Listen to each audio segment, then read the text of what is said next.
जैसा कि आप सब देख सकते हैं कि इंडियन आर्मी ने एक ऑफिशियल नोटिस जारी कर दिया है हमारे मेरे उन भाइयों के लिए जो लोग कारगिल में रहते हैं।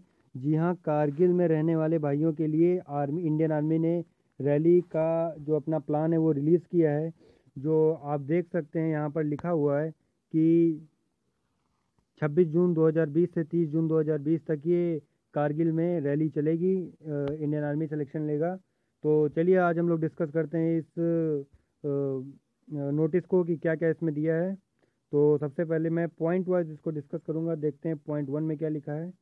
ये पॉइंट वन में लिखा है कि जो आर्मी रैली है वो लद्दाख के लोगों को और लेह लद्दाख और कारगिल में 26 जून 2020 से 30 जून 2020 तक चलेगी। और इसका ऑनलाइन आपको रजिस्ट्रेशन करना पड़ेगा। और आप जब वहाँ पे जाएंगे तो सुबह 5 बजे से लेके सुबह 7 बजे तक गेट्स खुले रहेंगे हर दिन, जिस दिन भी भर्ती होगी।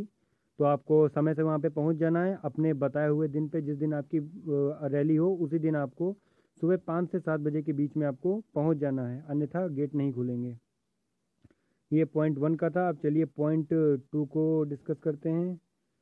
और पॉइंट वन में एक ये भी चीज़ लिखी कि recruitment will also be done by open rally for which candidate will have to register at the rally site। तो इसमें जो कैंडिडेट है उसको रजिस्ट्रेशन अपना पहले से ही indianarmy.nih.in पर करना पड़ेगा। उसके बाद ही वो रैली देखने आ सकते हैं। ये ऑनलाइन इसका रजिस्ट्रेशन होता है indianarmy.nih.in पे। चलिए पॉइंट टू को डिस्कस करते हैं। इसमें बस खाली आपका यही दिया है कि आप जैसे किस कैटेगरी में आप इंडियन आर्मी में सर्व करना चाहते हैं। इसमें बहुत सारी कैटेगरीज दी हैं। उस कैटेगरी के लिए ये देखिए यहाँ पे ये जैसे ये एग्जांपल के लिए ये हो गई कैटेगरी जो कि है सोल्जर जीडी। और इसमें ये एज है आपकी, फिर बाद में ये आपकी उम्र है, फिर ये हाइट वेट, आपका लंबाई, आपका वजन और आपका चेस्ट। यहाँ पे 77 और फिर +5 सेंटीमीटर एक्सपेंशन लिखा। इसका मतलब होता है कि आपका चेस्ट जो है वो कम से कम 77 सेंटीमीटर या 77 सेंटीमीटर होना ही चाहिए। और अगर इससे ज़्यादा है तो कोई बात नहीं, लेकिन जितना भी है उसमें 5 सेंटीमीटर एक्स्ट्रा वो और फूलना फूलना चाहिए और एक्सपेंड करना चाहिए। तो यही है यहाँ पे इसका मतलब। और एजुकेशन क्वालिफिकेशन की यहाँ पे बात कर लें तो यहाँ पे क्लास 10th आपका पास होना चाहिए 45% मार्क्स के साथ, और हर सब्जेक्ट में 33% मार्क्स होने अनिवार्य हैं, ज़रूरी हैं। इसी तरीके से यहाँ पे आप देख ही सकते हैं कि यहाँ पे सोल्जर टेक्निकल की है। ये यहाँ पे सॉरी सोल्जर टेक्निकल है यहाँ पे। फिर बाद में सोल्जर नर्सिंग है। ऊपर वाले की तरह आप देख लीजिएगा यहाँ पे हाइट वेट चेस्ट और एजुकेशन का क्या क्या यहाँ पे है रिक्वायरमेंट है, आप देख लीजिएगा क्योंकि बहुत बड़ा नोटिस है, हम लोग को पूरा पढ़ना है अच्छे से। और फिर बाद में सोल्जर नर्सिंग आता है जो बायोलॉजी लिए हैं उनके लिए होता है। मैं शॉर्ट में बताता भी चलूँगा। जैसे टेक्निकल वाला जो है इसमें आपका 12वीं पास होना जरूरी है, और 12वीं में 50% मार्क्स हो, हर सब्जेक्ट में 40%। और ये सोल्जर नर्सिंग है, इसमें अभी आपका 12वीं पास होना ज़रूरी है, लेकिन इसमें पीसीबी यानी बायोलॉजी से होने चाहिए। और 50% आपके 12वीं 12th में 10+2 में, और 40% आपके हर सब्जेक्ट में होने चाहिए। इसके बाद कैटेगरी आती है सोल्जर क्लर्क की। ये रहा सोल्जर क्लर्क सबसे ऊपर। सोल्जर क्लर्क के लिए भी आपका 12th पास होना बहुत ही ज़रूरी है, किसी भी आप स्ट्रीम से हो, लेकिन आपके 60% मार्क्स होने चाहिए। और जिसमें से आपके पास इंग्लिश होना कंपलसरी है। इंग्लिश और मैथ्स मतलब कि उसमें भी 50-50% होना कंपलसरी है। ये देखिए यहाँ पे लिखा है कि 50% होना कंपलसरी। सॉरी ये कुछ काम नहीं कर रहा। ये यहाँ पे दिया दिया है सोल्जर क्लर्क का कि यहाँ पे आपके 50% होना जरूरी है, और इंग्लिश और मैथ्स में 60% पूरे 10+2 में। उसके बाद कैटेगरी आती है सोल्जर ट्रेड्समैन की। तो ये सोल्जर ट्रेड्समैन यहाँ पे दिया है, ये पूरी लाइन सोल्जर ट्रेड्समैन की है। सोलर ट्रेड्समैन में सिर्फ 10th पास मांगते हैं। फिर सोलर ट्रेड्समैन का एक और कैटेगरी जिसमें 8th पास मांगते हैं। तो जो आपके नोट इसमें लिखा है यहाँ पे एक, तो इस नोट का यहाँ पे ये मतलब है कि ये वाला नोट जिसके ऊपर मैंने साइन लगाया है, इस नोट का यहाँ पे ये मतलब है कि आपके जितने भी 10th 12th 8th और 12th 10+2 के जितने भी आपके सर्टिफिकेट हैं पढ़ाई लिखाई वाले, ये आपके COBSE IAICTE CBSE या फिर NIOS ये जो लिखे हैं इनके सबके द्वारा प्रमाणित करा होना चाहिए कि आप यहाँ से पढ़े हुए हैं जी। और उसके बाद में स्पेशल इंस्ट्रक्शन दिए हैं कि अगर आप लद्दाख के रहने वाले हैं, यहाँ पर दिया है ये कि अगर आप लद्दाख के रहने वाले हैं तो आपको आपकी हाइट इतनी होनी चाहिए, चेस्ट इतना होना चाहिए और वेट 50 होना चाहिए, ये कुछ दिया है। फिर कुछ यहाँ पे रिलैक्सेशन, मतलब कि यहाँ पे कुछ छूट भी दी गई है कुछ कैंडिडेट्स को, ये कुछ छूट भी दी गई है। चलिए इसको डिस्कस करते हैं। इसमें पॉइंट नंबर 1 है यहाँ पे। तो इस पॉइंट में है कि अगर आपके पिताजी आर्मी में हैं, या फिर आपके पिताजी आर्मी में थे, या फिर किसी युद्ध में कोई जो अगर फौजी शहीद हुआ है उसका लड़का हो, या फिर कोई विधवा जिसके फौजी पहले फौज में थे, जिसके पति मतलब पहले फौज में थे, उनके बच्चों को ये रिलैक्सेशन दिया जाएगा, ये छूट दी जाएगी हाइट, चेस्ट और वेट में। और इसके बाद बात करते हैं पॉइंट नंबर 2 की, ये इस वाले पॉइंट की। इसमें लिखा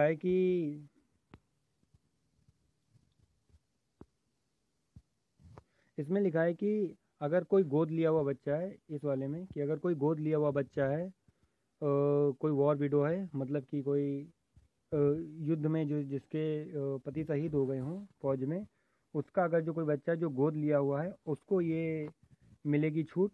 और ये तीसरा जो पॉइंट है, इसमें उन लड़कों को छूट मिलेगी जो बहुत ही अच्छे खिलाड़ी हैं, इंटरनेशनल, नेशनल, स्टेट या डिस्ट्रिक्ट पर पिछले 2 सालों में उन्होंने कोई भी फर्स्ट या सेकंड पोजीशन किसी भी गेम में हासिल किया है, तो उनको भी ये सारी छूटें मिलेंगी। अब बात करते हैं कि यहाँ पे नोट की। ये देखिए यहाँ पे एक नोट लिखा है कि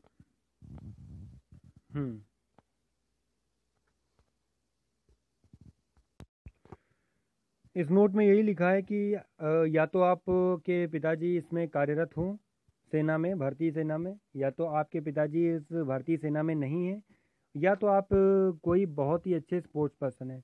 कभी कभी कुछ लड़कों के साथ ऐसा भी होता है कि उनके पिताजी फौज में भी हैं और वो बहुत अच्छे खिलाड़ी भी हैं, तो आप दोनों तरीके से फ़ायदा नहीं उठा सकते हैं।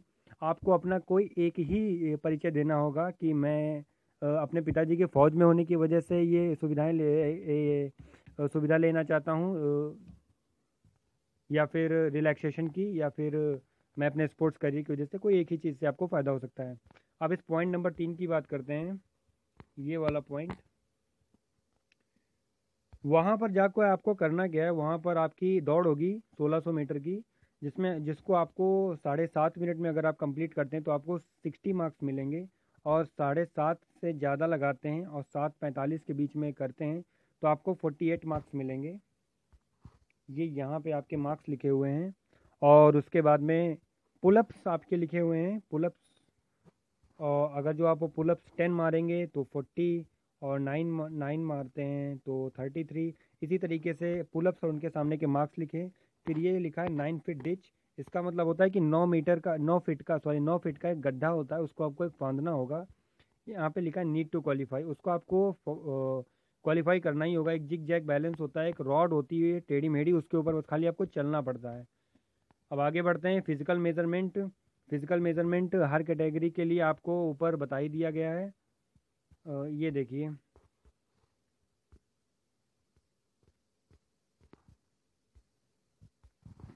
ये सारे आपके फिजिकल मेजरमेंट ही हैं, ये सब आपके फिजिकल मेजरमेंट ही हैं जो आपको बताया ही जा चुका है।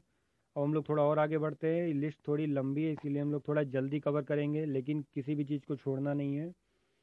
अब यहाँ पे मेडिकल टेस्ट दिया हुआ है। मेडिकल टेस्ट में कुछ ये लिखा है कि जहाँ पर रैली होगी वहीं पर आपका तुरंत ही मेडिकल हो जाएगा, पॉइंट ए में लिखा है। पॉइंट बी में लिखा है कि रैली में जो बच्चे अनफिट हो जाएंगे उनको MH, CH, BH या GH के स्पेशलिस्ट रिव्यू, मतलब फिर से उनका मेडिकल लिया जाएगा, री मेडिकल हो जाएगा, ऐसा इसमें लिखा है। और उनको जिनका मतलब री मेडिकल होना है, उनको जिस दिन रैली हुई है उसके 5वें दिन MH, CH या BH के पास वापस कांटेक्ट करना होगा, और वापस मेडिकल रिव्यू के लिए, री मेडिकल के लिए। और अगर जो 5वें दिन संडे पड़ जाता है तो उसको आप एक हॉलीडे की तरह मानेंगे, और अपने जो BRO या ARO है आपका, वहाँ पर आप उसको जान लेंगे कि किस दिन हमारा मेडिकल होना है। री मेडिकल के बारे में सारी जानकारी आपको अपने ARO से मिल जाएगी। और यहाँ पे एडमिट कार्ड फॉर CEE लिखा है, यहाँ पर ये है CEE। इस CEE का मतलब है, देखिए यहाँ पे लिखा कॉमन एंट्रेंस एग्जामिनेशन, मतलब कि आपको भर्ती होने के लिए, आर्मी में जाने के लिए एक एग्ज़ाम भी देना पड़ता है, बस वही है। तो अगर जो आपको CEE अपना एडमिट कार्ड नहीं मिलता है उसके लिए, एग्ज़ाम देने के लिए, पेपर देने के लिए, तो भी आप अपने ARO से कांटेक्ट कर सकते हैं। वो आपको इसके बारे में जानकारी देगा कि आपका एडमिट कार्ड कहाँ पे अटका हुआ है। अब यहाँ पे थोड़ा रिटन टेस्ट के बारे में थोड़ा जानकारी यहाँ पे लेते हैं। ये रिटन टेस्ट के बारे में, इसमें रिटन टेस्ट के बारे में जानकारी है। पॉइंट ए में लिखा है कि ये उन्हीं का होगा जो मेडिकली फिट हैं, और इसका कहाँ पर होगा, किस तारीख को होगा, कितने बजे होगा, ये आपको जहाँ पर रैली है वहीं पर तुरंत बता दिया जाएगा एडमिट कार्ड के थ्रू। पॉइंट बी में लिखा है कि ये जो CEE है, कॉमन एंट्रेंस एग्ज़ाम, मतलब कि जो पेपर होगा आर्मी वाला, ये रैली साइट पर ही आपको पता करना पड़ेगा कि ये कब कहाँ होगा। और पॉइंट नंबर C में लिखा है, और पॉइंट नंबर C में ये लिखा है कि जो बच्चे, जैसे कि री मेडिकल जिनका लगा है, अगर जो वो लोग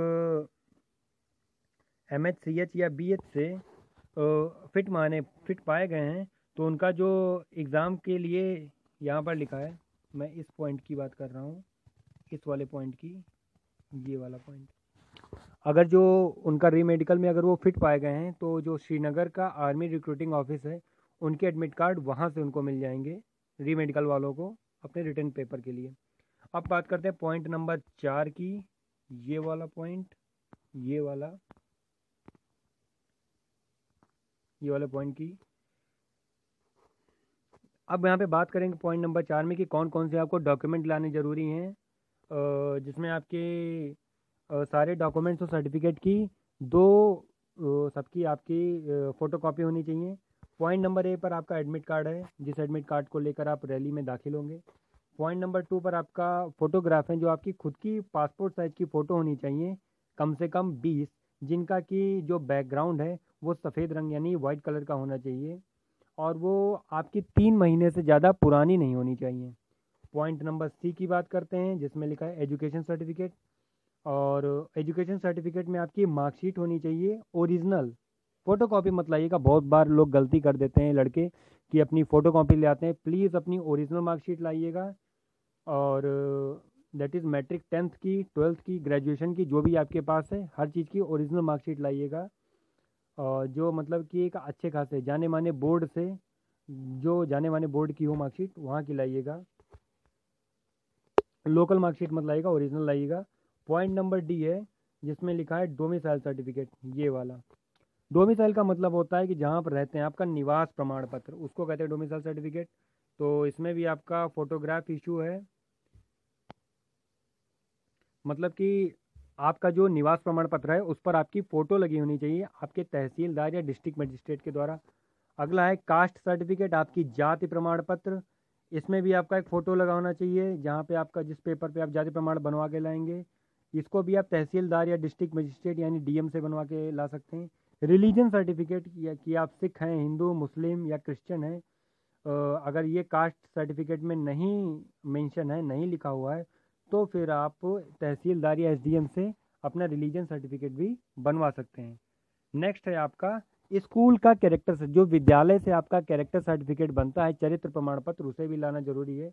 ये भी एक वेरीफाइड स्कूल के द्वारा ही आपका होना चाहिए, कोई लोकल स्कूल नहीं होना चाहिए, जो मान्यता प्राप्त स्कूल हो वही वाला। और एक कॉलेज प्रिंसिपल, हेडमास्टर के द्वारा ही बनाया हुआ होना चाहिए। अगला है आपका कैरेक्टर सर्टिफिकेट, कि इस कैरेक्टर सर्टिफिकेट में आपका एक फ़ोटो होना बहुत ही ज़रूरी है। ये कैरेक्टर सर्टिफिकेट आपका जो है, आपके गांव का सरपंच या फिर SP सुपरिंटेंडेंट ऑफ पुलिस आपका बना सकता है। ये कैरेक्टर सर्टिफिकेट पे आपकी फ़ोटो होनी चाहिए, और 6 महीने से ज़्यादा पुराना नहीं होना चाहिए, इस चीज़ का ध्यान रखिएगा।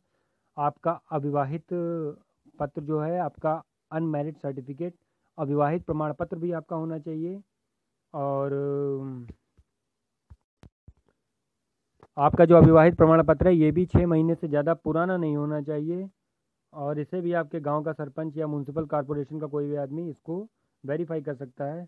रिलेशनशिप सर्टिफिकेट, अगर जो आपके पिताजी आर्मी में थे या आर्मी में हैं तो इसका भी सर्टिफिकेट आपके पास होना चाहिए, तभी आपको माना जाएगा कि आप रिलेशन वाली भर्ती देख रहे हैं। जो ये आपका रिलेशन सर्टिफिकेट है, इसमें देखिए यहाँ पे पॉइंट नंबर 1 दिया है। इसमें बस खाली इतना ही बताया है कि कि कैसे प्रमाण करा जाए कि आप जो पेपर है, यहाँ पे लिखा है अपेंडिक्स ए, नीचे अपेंडिक्स ए भी आएगा, उसमें आपको अच्छे से बता देंगे कि कैसे प्रमाण किया जाए।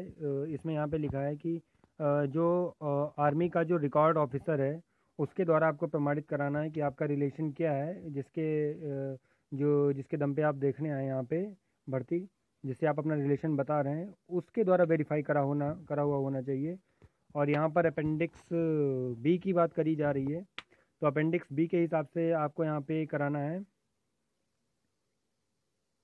इसमें कुछ नहीं करना, बस खाली आपको इस वाले में बस खाली आपको 10 रुपये का खाली स्टैम्प पेपर पे एक स्टैम्प लगवानी है, वो जो 10 रुपये का आपको तहसील में मिल जाता है। इसमें डिस्ट्रिक्ट मजिस्ट्रेट या जुडिशियल मजिस्ट्रेट किसी का भी स्टैम्प लगेगा तो वो लोग मान जाएंगे। और जो ये तीसरा पॉइंट है, इसमें लिखा है कि discharge book of ex serviceman also to be produce, name and date of birth, कि मतलब जो एक्स सर्विसमैन है वो उसका खुद का, जिससे रिलेशन आप अपना बता रहे हो, उसका खुद का भी यहाँ पर डेट ऑफ बर्थ और बाकी सब ब्यौरा होना चाहिए। ये देखिए डेट ऑफ बर्थ और रिकॉर्ड उसमें होना चाहिए। तीसरा यहाँ पे पॉइंट आता है एनसीसी सर्टिफिकेट का। अगर आप एनसीसी ए बी सी और रिपब्लिक डे परेड सर्टिफिकेट आपके पास कुछ भी है तो फिर आप वो उसको लेके आ सकते हैं। और एनसीसी का सी सर्टिफिकेट हो तो बहुत ही अच्छा है यहाँ पे। और इसमें कैंडिडेट को अपना ओरिजिनल एनसीसी का सर्टिफिकेट लेके आना है। इसके बाद स्पोर्ट्स सर्टिफिकेट है, तो इसमें भी यही बात है कि आपको पूरा पिछले ये वाले पॉइंट जो है, इस वाले पहले पॉइंट में यही लिखा है कि आपको पिछले 2 साल के बीच में कोई भी अगर आपने के पास स्पोर्ट्स सर्टिफिकेट आया वही इसमें मान्य होगा और ओरिजिनल होना चाहिए। और इस वाले पॉइंट में लिखा है पॉइंट नंबर 2 में कि डिस्ट्रिक्ट, स्टेट या यूनिवर्सिटी या डिस्ट्रिक्ट लेवल में पहली या दूसरी पोजीशन आखिरी 2 साल में हो तो आप उसमें कर सकते हैं। इसमें आपका वो पेपर लग जाएगा। यहाँ पे लिखा है कि सीनियर जूनियर चैम्पियनशिप कुछ भी हो, प्रोस्पेक्टिव दिए हैं कि किस किस कौन कौन तरीके से आपके सर्टिफिकेट हो सकते हैं जिनको वो लोग मानेंगे। इसके बाद देखिए पॉइंट नंबर एन है, इसमें एफिडेविट लिखा है। एफिडेविट आपका सब जानते हैं कि 10 रुपये का मिलता है, मात्र 10 रुपये का, तहसील में जाके, जिसमें आप नोटरी वाला, जिसमें जाके आप एफिडेविट वहाँ पे तहसील से आपका बन जाएगा आराम से। और आपका एक बैंक अकाउंट होना चाहिए जो कि जुड़ा हुआ ना हो, सिंगल हो आपका। और पैन कार्ड और आधार कार्ड भी आपको वहाँ पे लेके जाना है। पैन कार्ड और आधार कार्ड भी होना चाहिए आपका। और कुछ इंपॉर्टेंट इंस्ट्रक्शंस हैं यहाँ पे, आइए पढ़ लेते हैं उनको। इसमें पॉइंट नंबर 5 है एडमिनिस्ट्रेशन, मतलब कि इसमें ये लिखा है कि आपको अपना खुद के खाने पीने का सामान लाना है। और अगले पॉइंट में लिखा है कि जो आपका एडमिट कार्ड है वो joinIndianArmy.nic.in इसका निकला हुआ होगा, तभी आपको वहाँ पर ये वाली जो साइट है इसमें से जो आपका एडमिट कार्ड निकला होगा उसको जब भी आप दिखाएंगे तभी आपको वहाँ पे एंट्री मिलेगी। पॉइंट नंबर 7 में लिखा है कि आपको किसी को भी किसी तरीके का पैसा देने की ज़रूरत नहीं है। आपका मुफ्त में वहाँ पर आप आर्मी में रखे जाएंगे, बस आपको मन लगा के दौड़ना है, सारी अपनी मेहनत वहाँ पे दिखानी है, किसी भी तरीके की किसी को रुपए देने की ज़रूरत नहीं है। पॉइंट नंबर 8 में लिखा है कि जो कैंडिडेट है जो वहाँ पर जा रहे हैं रैली के लिए, वो अपना एजुकेशन क्राइटेरिया और अपना उम्र जो है वो अच्छे से देख के जाएं। और अगर जो आप सब कुछ क्वालिफाई कर लेते हैं लेकिन अगर आप उनके मापदंड पर खड़े नहीं उतरते हैं, उनकी बताई हुई उम्र या एजुकेशन क्वालिफिकेशन से कम ज़्यादा पाते हैं तो आपको वो निकाल देंगे।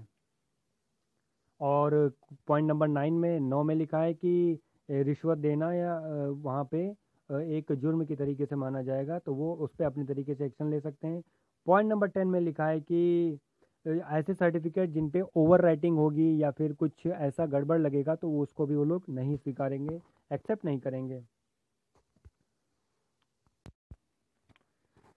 पॉइंट नंबर 11 में आपका यही लिखा है कि जो गवर्नमेंट एजेंसीज जो होती हैं उन्हीं के को बहुत ही जो आपके जो सॉरी जो आपके जो सर्टिफिकेट आप जो वहाँ पे सबमिट करेंगे, इनको गवर्नमेंट एजेंसीज बहुत अच्छे से इसमें मतलब छानबीन करेंगी। तो आपका जो सारा मटेरियल है सर्टिफिकेट का वो सब ओरिजिनल होना चाहिए।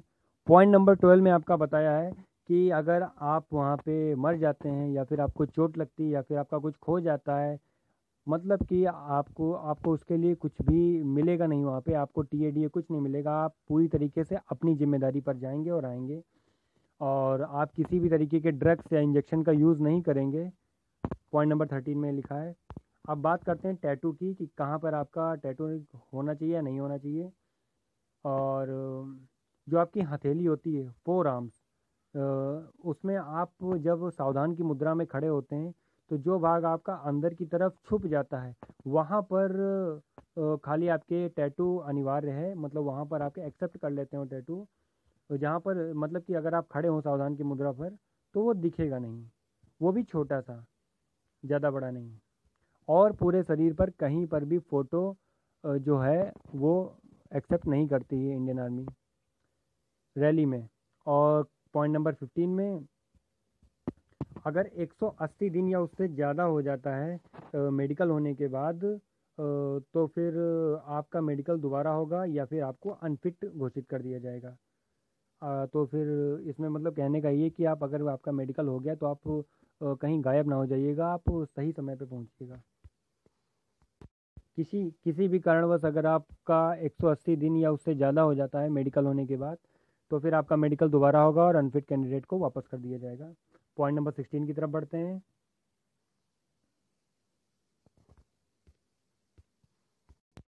पॉइंट नंबर 17 में यही लिखा है कि आपके पास मोबाइल फ़ोन नहीं होना चाहिए जब आप वहाँ पर आएंगे।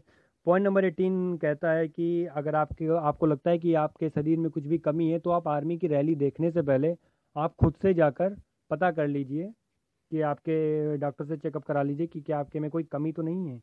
पॉइंट नंबर 19 में लिखा है कि आपको वहाँ पर 3 से 4 दिन लग सकता है रैली के प्रोग्राम में अगर आप सेलेक्ट होते हैं तो आपको अपने रुकने का वहाँ पर इंतज़ाम खुद ही करना होगा। और पॉइंट नंबर 20 में लिखा है सीई जो है कॉमन एंट्रेंस एग्ज़ाम, इसमें आपकी निगेटिव मार्किंग होगी। और जो आपका जो पेपर होगा आर्मी का, इसका जो आपका रिज़ल्ट आएगा वो पॉइंट नंबर 21 में लिखा है कि वो रिज़ल्ट आपका joinindianarmy.nic.in पे आपका रिज़ल्ट आ जाएगा। ये वाली जो आपकी साइट है इस पर आपका रिज़ल्ट दिखा दिया जाएगा। बाद में पॉइंट नंबर 22 में कुछ टेलीफोन डिटेल्स भी हैं। अगर आपको अभी भी कुछ शंका लगती है कि आपको कुछ पूछना है तो आप इन पे पूछ सकते हैं।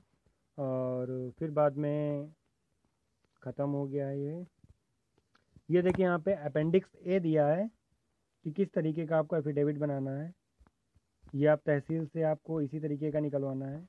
फिर अपेंडिक्स बी, जहाँ जो अभी हम लोगों ने ऊपर बात करी थी वही है ये, देख लीजिए।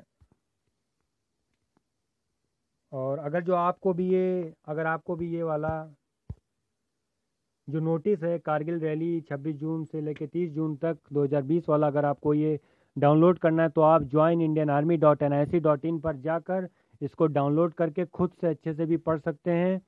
और अगर आपको ये वीडियो अच्छी लगी हो तो इसको प्लीज़ लाइक करें, मेरे चैनल को सब्सक्राइब करें और अपने दोस्तों के साथ और भी शेयर करें जिनको इसके बारे में नहीं पता है। तब तक घर पे रहिए, अच्छे से प्रिपेयर होते रहिए। जय हिंद।